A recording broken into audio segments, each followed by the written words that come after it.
Hi friends. അപ്പോൾ തമ്മിൽ കണ്ട പോലെ തന്നെ ഞങ്ങളുടെ കല്യാണം കഴിഞ്ഞിട്ട് 10 വർഷം തികയാണ്. അപ്പോൾ ചെറിയൊരു കേക്ക് ഉണ്ടാക്കി, അതിൻ്റെ വീഡിയോ ആണ്. പെർഫെക്റ്റായിട്ട് കേക്ക് ഉണ്ടാക്കാനൊന്നും അറിയില്ല. അവർ നാട്ടിലില്ലാത്തതുകൊണ്ട് തന്നെ നമുക്ക് വലിയൊരു ഇൻട്രസ്റ്റ് ഒന്നുമില്ല ഇത് ഉണ്ടാക്കാൻ വേണ്ടിയിട്ട്. പിന്നെ മക്കൾ നിർബന്ധിച്ചുകൊണ്ട് ഉണ്ടാക്കിയതാണ്. നവംബർ 29-ാം തീയതിയാണ് ഞങ്ങളുടെ ആനിവേഴ്സറി.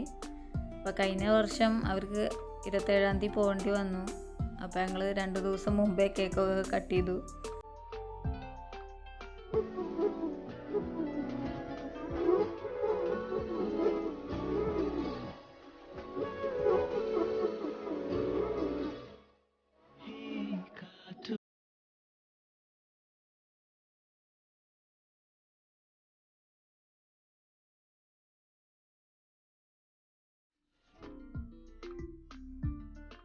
കേക്ക് ഉണ്ടാക്കാൻ വേണ്ടിയിട്ട് ഒരു പാത്രത്തിൻ്റെ മുകളിലേക്ക് ഒരു അരിപ്പ വെച്ച് കൊടുത്തിട്ടുണ്ട്.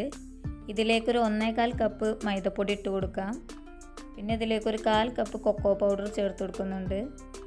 1.5 teaspoon baking powder, 1/4 teaspoon baking soda, പിന്നെ ഒരു പിഞ്ച് ഉപ്പ്.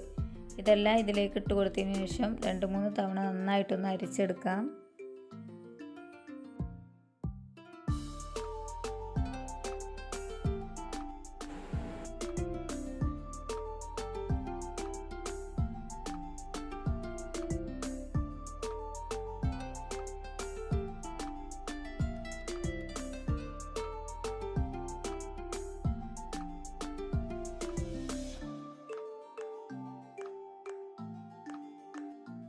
അപ്പോൾ ഇതിൽ 2-3 തവണ നന്നായിട്ട് അരിച്ചെടുത്തിട്ടുണ്ട്.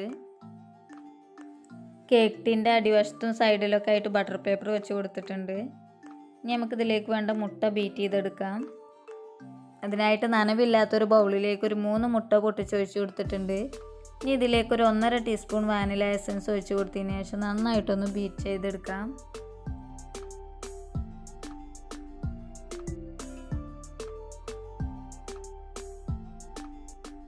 മുട്ട നന്നായി ബീറ്റ് ചെയ്തെടുത്തിട്ടുണ്ട്. ഇതിലേക്ക് പഞ്ചസാര കുറേശ്ശായിട്ട് ചേർത്ത് കൊടുക്കാം. ഒരു 3/4 കപ്പ് പഞ്ചസാര എടുത്ത് പൊടിച്ചെടുത്തതാണിത്.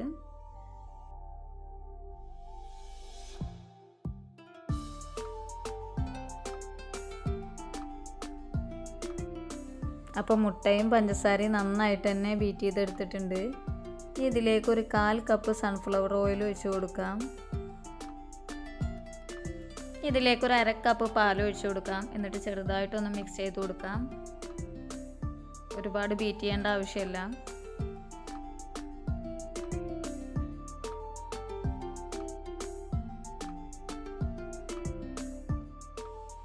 നമ്മൾ നേരത്തെ അരിച്ചു വെച്ചിട്ടുള്ള ഡ്രൈ ഇൻഗ്രീഡിയൻസ് ഇതിലേക്ക് കുറേശ്ശെ ഇട്ട് കൊടുത്തിട്ട് നന്നായിട്ടൊന്ന് മിക്സ് ചെയ്തെടുക്കാം. കട്ടയൊന്നുമില്ലാതെ മിക്സ് ചെയ്യണം.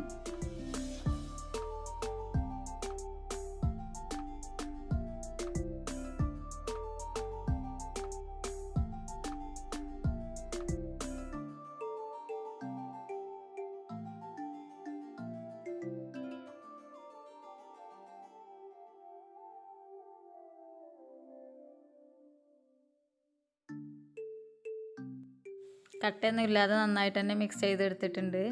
ഇതൊരു കേക്ക് ടിന്നിലേക്ക് ഒഴിച്ചു കൊടുക്കാം.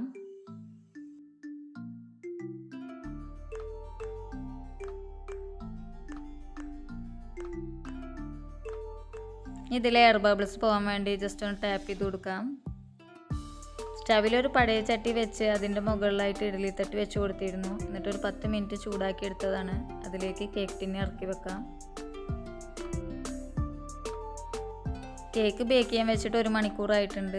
അപ്പം തുറന്ന് നോക്കാം. ഒരു പപ്പട കമ്പി വെച്ചുകൊണ്ട് ഇതൊന്ന് കുത്തി നോക്കാം വേവായിട്ടുണ്ടോയെന്ന്. അപ്പോൾ അത് ക്ലീൻ ആയിട്ടാണ് വന്നിട്ടുള്ളത്, വെന്തിട്ടുണ്ട്. കേക്ക് ബേക്ക് ചെയ്യാൻ വെക്കുന്ന പാത്രത്തിനനുസരിച്ചും പിന്നെ നമ്മളെ സ്റ്റവിൻ്റെ ഫ്ലെയിമിനനുസരിച്ചൊക്കെ സമയത്തിൽ വ്യത്യാസം വരും.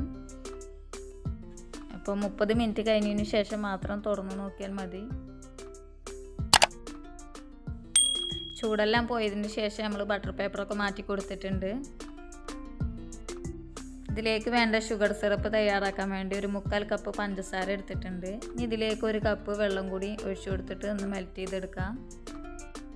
സ്പോഞ്ച് കേക്കിൻ്റെ വീഡിയോ ഇതിന് മുന്നേ അപ്ലോഡ് ചെയ്തിട്ടുണ്ട്, അതുകൊണ്ട് ഇതിൽ ഉൾപ്പെടുത്തിയിട്ടില്ല.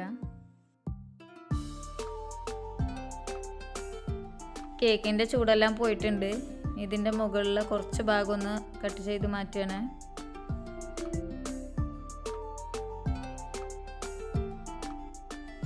ഈ ഒരു കേക്ക് ഒരു 3 ലെയറായിട്ട് കട്ട് ചെയ്തെടുക്കുകയാണ്.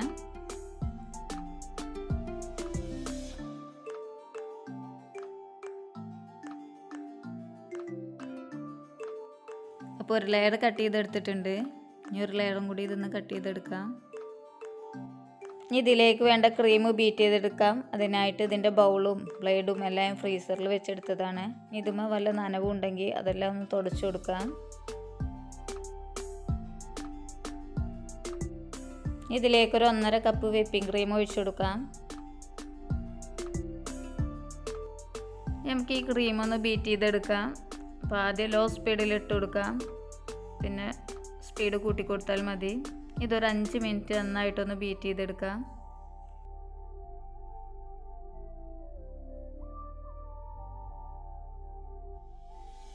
അപ്പോൾ ക്രീം നന്നായിട്ട് ബീറ്റ് ചെയ്തെടുത്തിട്ടുണ്ട്. നല്ല സ്റ്റിഫായിട്ട് കിട്ടിയിട്ടുണ്ട്. ചോക്ലേറ്റ് കേക്കിൻ്റെ ഒരു ലെയർ കേക്ക് ബോർഡിലേക്ക് വെച്ച് കൊടുത്തിട്ടുണ്ട്. ഇതിൻ്റെ മുകളിൽ ഷുഗർ സിറപ്പ് കൊണ്ട് നന്നായിട്ടൊന്ന് നനച്ച് കൊടുക്കാം.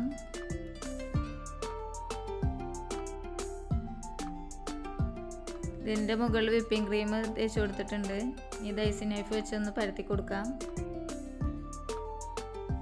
ഇതിൻ്റെ മുകളിലേക്ക് ചെറുതായി കട്ട് ചെയ്ത് ഇട്ട് കൊടുക്കുകയാണ്. മുകളിലായിട്ട് വാനില സ്പോഞ്ച് കേക്കിൻ്റെ ഒരു ലെയർ വെച്ച് കൊടുക്കുകയാണ്. ഇനി ഇത് ഷുഗർ സിറപ്പ് ഇട്ട് നന്നായിട്ടൊന്ന് നനച്ച് കൊടുക്കാം. ഇതിൻ്റെ മുകളിലും വിപ്പിംഗ് ക്രീം തേച്ച് കൊടുക്കാം.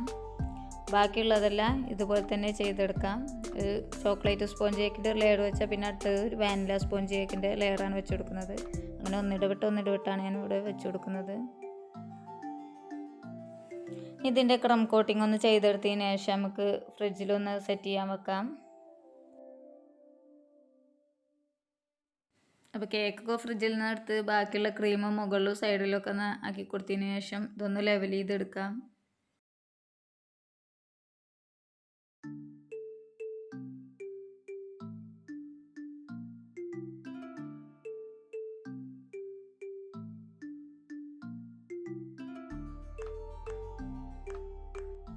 ചെറിയൊരു ഡിസൈനിന് വേണ്ടി ചെറുതായിട്ടൊന്ന് ലൈൻ ഇട്ട് കൊടുക്കുകയാണ്. അപ്പം ഇനി റെഡ് കളർ റിബൺ ഉണ്ട്, അത് ഇതിൻ്റെ അടിയിലൊന്ന് വെച്ച് കൊടുക്കാം.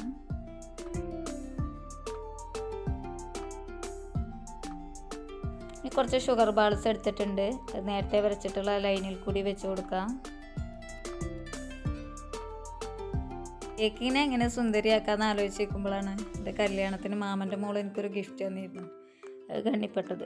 പിന്നെ ഒന്നും നോക്കിയില്ല. അതിൻ്റെ 3-4 പൂക്കളാണ് പറിച്ചെടുത്തു. അതൊന്ന് ക്ലീൻ ചെയ്ത് അതിൻ്റെ അടിയിൽ പ്ലാസ്റ്റിക് റാപ്പറൊന്ന് ചുറ്റിങ്ങാണ്ട് അത് കേക്ക് കൊടുന്നാണ് കുത്തിവെച്ചു. സംഭവം കളറായി. ഇതിൻ്റെ മുകളിൽ എന്തെങ്കിലും ഒന്ന് എഴുതണമല്ലോ, അതിന് വേണ്ടിയിട്ട് ചോക്ലേറ്റ് മെൽറ്റ് ചെയ്തെടുക്കുകയാണ്. ചോക്ലേറ്റ് മെൽറ്റ് ചെയ്തത് ചൂടാറിയതിന് ശേഷം ഒരു ഐസിങ് ബാഗിലേക്ക് വെച്ച് കൊടുത്തിട്ടുണ്ട്. ഇതിൻ്റെ മുകളിൽ എഴുതി കൊടുക്കാം.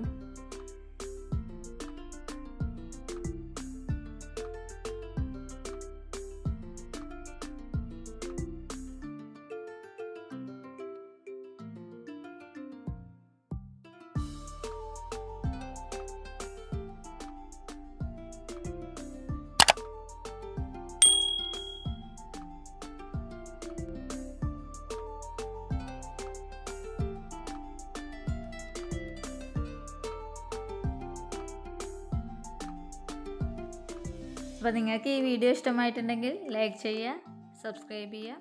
Thanks for watching.